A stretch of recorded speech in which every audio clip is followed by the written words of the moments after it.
কোনোভাবেই আমরা 2:30টার দিকে আমরা সংবাদ পেয়েছি এখানে যে একটা শিশু একটা 6 ইঞ্চ একটা মানে পাইপের ভিতরে পড়ে গেছে। এই সংবাদ পাওয়ার পর আমাদের জনবল তানুর থেকে এবং রাজশাহী থেকে আমরা আসলাম। আসার পর ঘটনার পরিস্থিতি দেখলাম যে কি গর্তটার উপর দিয়ে আমরা আসার আগে পাবলিক কিছু মাটি কাটার পরে মাটিগুলো ভিতরে পড়ছে, যে তারপরেও আমাদের সার্চ ভিশন ক্যামেরা দিয়ে আমরা দেখলাম বাচ্চাটার কি অবস্থা।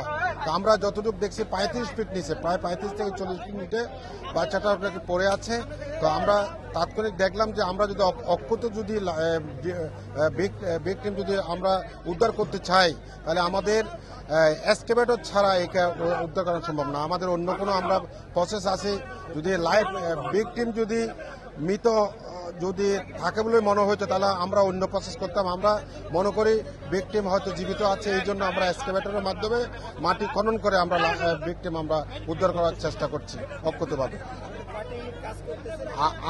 আমাদের ফায়ার ব্রিগেড থেকে আমরা 3টা ইউনিট, চাঁপাইনবাবগঞ্জ, রাজশাহী এবং তানুর, আমরা 3টা ইউনিট এসে আমরা এখানে কাজ করছি।